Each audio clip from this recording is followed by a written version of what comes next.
সিচুয়েশনে আমি পড়বো কখনো ভাবে নাই যে আমি ক্যামেরার সামনে থাকবো। আমি চাচ্ছি আমি মাদ্রাসায় পড়ছি, আমি কখনো আমি এই যে বস্তিতে ছিলাম তাও কখনো আমি মাথার খাবার আমার পড়ে না। আমি সবাইকে সালাম দিই, সবার খবর নেই। আমি প্রতিবন্ধী, আমি চাই আমার টাকাটা রিটার্ন দিই। আপনাকে বলছি একটাই অনুরোধ, দয়া করে আমাকে ফিরিয়ে দিবেন না, আমার টাকাটা নিয়ে দেন। যারা হয়তো রত্না সাংবাদিক আমার উপর খুব টর্চার করতেছে, টর্চার মানে তার নির্দেশে আমাকে টর্চার করতেছে। মোহাম্মদপুরে ওখানে পরিচিত আছে বলে নাকি তার সন্ত্রাস। এই জিলপার বস্তিতে থাকি, এটা রূপনগর থানার অধীনে আছে আর সেকশন 7। তো ওখানে মাইনুদ্দিন মনার 3টা রুম ছিল বস্তিতে।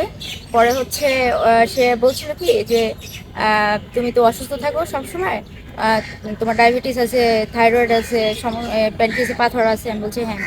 আমার বলতেছে তুমি তো ভিক্ষা করে খাচ্ছ, তো তোমার তো রুম ভাড়া দিতে কষ্ট হচ্ছে। আমি বলছি হ্যাঁ।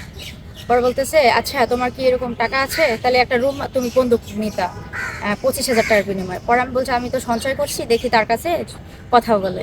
পরে বলতেছে আচ্ছা ঠিক আছে। পরে তার সাথে কথা বলছে হ্যাঁ হবে, একটু বেশি হবে। আমি বলছি আচ্ছা ঠিক আছে। পরে স্ট্যাম্প করছি। স্ট্যাম্প করার পরে হচ্ছে আমি অসুস্থ ছিলাম, আমি প্যানকিটাইটিসের রুগী, আমার প্যানকিটাইটিসে স্টোন আছে, আমি ঢাকা মেডিকেলে অ্যাডমিশন ছিলাম। পরে যখন 5 দিন পরে যখন তারা ডিসচার্জ করে দেয় তখন আমি বাসায় ফিরে আসি। পরে হচ্ছে তারা হচ্ছে তারা হচ্ছে পরে আমি বাসায় আসি। পরে অনেক এই আন্টিরা জিজ্ঞেস করতেছে কয় যে মাইনুদ্দিন মনা আর যারা হায়দুর রত্না সাংবাদিক ওরা যে বাড়ি বিক্রি করে চলে গেছে তুই জানোস? আমি বলি, না আমি তো জানি না। পরে এটা যে কইছে আমি কান্নাকাটি করতেছি, কয় কাঁদিস না, তুই মনাকে ফোন দে। মনাকে আমি তখন ফোন দিই অনেকবার, কোনো রেসপন্স পাচ্ছি না। পরে মনার বোনকে ফোন দিই যারা হায়দুর রত্না সাংবাদিক। তারপর হচ্ছে তাকে ফোন দেওয়ার পরে হচ্ছে সে আমাকে অকথ্য ভাষায় গালাগালি করতেছে, তোকে টাকা দিব না, এটা সেটা, মানে আমি ওই ওয়ার্ডগুলো ইউজ করতে পারবো না, যে এত বাজে কথা বলে আমাকে গালি দিচ্ছে। আচ্ছা আমি তো জানি সাংবাদিক যারা তারা মানবিক হয়, কিন্তু তার ভিতরে তো আমি ওইটা পেলাম না। যাই হোক, আমি চাই আমার টাকাটা রিটার্ন দিক। হ্যাঁ আমি অসুস্থ, আমার প্যানক্রিয়াসে স্টোন, আমার এটা সার্জারি করতে হবে আর্লি, ডক্টর বলছে। ঠিক আছে, আর আমার বমির সাথে ব্লাড যাচ্ছে। তো আমি আপনাদের কাছে একটাই রিকোয়েস্ট করব যে আমার বস্তি থেকে তার নির্দেশ আমাকে মারধর করে মোহাম্মদপুরের যে সন্ত্রাস আছে যারা কিশোর গ্যাং, এদের সাথে ভালো যারা হয়তো রত্না সাংবাদিকের ভালো কমিউনিকেশন আছে। যাই হোক, পরে হচ্ছে আমি একজন সাংবাদিক ছিল, পরে উনি আমাকে মানবিক দিক দিয়েও আমাকে হেল্প করছে। উনি হচ্ছে আপনার মানববন্ধন করছে, প্রেস ক্লাবে মানববন্ধন করেছি আমি।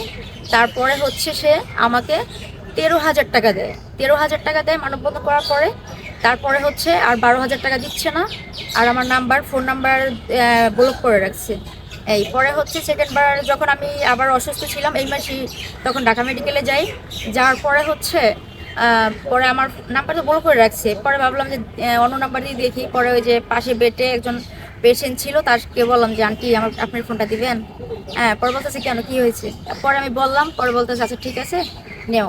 পরে কথা বলছি, সে বলতেছে কি কে পাগলি, মানে মানে এইভাবে বলতেছে। হ্যাঁ তুই তুই আর টাকা পাবি না, ঠিক আছে? তোর ওই বাপদের, তোর ওই যে বস্তিতে তোর পক্ষে কেউ থাকবে না, তোর ওই বাপদেরকে টাকা দিয়েছি আমি। এখন তুই আমাকে ফোন দা স্কিল লেগে অন্য নাম্বার দিয়া হয়রানি করো স্কিল লেগে, এরকম কথা বলতেছে। ঠিক আছে, এখন হচ্ছে সে আমার 12,000 টাকা দিবে না। সে বলতেছে সে নেত্রীদের খাওয়াচ্ছে, ঠিক আছে, মানুষে খাওয়াচ্ছে, তাও আমাকে দিচ্ছে না। এখন আমি কি করব? আমি কি মরে যাব? আর আমার কি ওই যে তোফা জেলের মতন কি আমার জীবনটা শেষ হবে? তো আমি আপনাদের কাছে একটাই অনুরোধ, আমি আর পারছি না, আমি ধৈর্য হারিয়ে ফেলছি। আমার দয়া করে আমার টাকাটা যাতে রিটার্ন দিই। আমি ট্রিটমেন্ট করব, আমার প্যানক্রিয়াটিসে পাথর সব অলরেডি সব টেস্ট করা হয়ে গেছে, এখন শুধু অপারেশনটা বাকি। আপনার পরিবারে কে কে আছে? আমার পরিবারে বলতে কি আমাকে ক্লিনিক থেকে পালতে নিয়ে আসছিল। আমার হোম ডিস্ট্রিক্ট হচ্ছে বরিশাল বরগুনা। তো পালতে নিয়ে আসছিল। পরে হচ্ছে তখন আমি ছোটোবেলা থেকে একটু চোখে আমার প্রবলেম ছিল, একটু টেরা টাইপের। তো আমার বাবা মা একটু যখন তারা জানতে পারছে, তারা কনসেপ্ট কনসেপ্ট করছে, তখন হচ্ছে আমার এই যে মা পালক মা, সে একটু অ্যাভয়েড করতো। যাই হোক, এরকম করে বড় হয়েছি ওই যে বিথিগ বাসায়, ওখানে পড়াশোনা করছি, আমি দাখিল পাস করছি মাদ্রাসা লাইন থেকে। ভিক্ষা করেন কেন? ভিক্ষা করি কেন, এখানে আছে যে আপনার হচ্ছে আমার প্যানক্রিয়াসে পাথর, গোলব্লাডার পাথর, ফ্যাটি লিভার, ইউথেরাসের টিউমার, মেরুদণ্ডের হাড় ক্ষয়, ডায়াবেটিস, থাইরয়েড গ্ল্যান্ড টিউমার। হ্যাঁ, আমার হচ্ছে চোখের প্রবলেম আছে, নাকের প্রবলেম আছে, সেটা তো আপনারা দেখতেই পাচ্ছেন। ঠিক আছে, তো হচ্ছে আমি এখন অপারেশনটা, ডক্টর বলছে যে প্যানক্রিয়াসে যেটা পাথর ওটা অপারেশন করে ফেলো। তারপরে হচ্ছে ওটা পরে আবার পিত্তথলি পাথরটা অপারেশন করবা, তারপর আস্তে আস্তে ধাপে ধাপে সবগুলো অপারেশন করবা, এটা বলছে। আর আমার এখন পাওয়ারই ওষুধ খেতে হচ্ছে।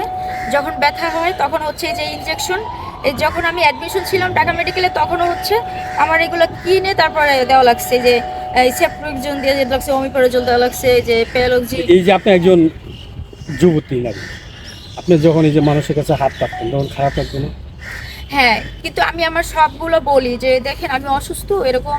হ্যাঁ, তো 7 নম্বরে পুরোটা সবাই জানে যে আমি অসুস্থ, এই যে আমি সেন্সলেস হয়ে যাই। ওই দিন হচ্ছে আমি থানায় গেছি, মানে ওই যারার ব্যাপারটা নিয়ে।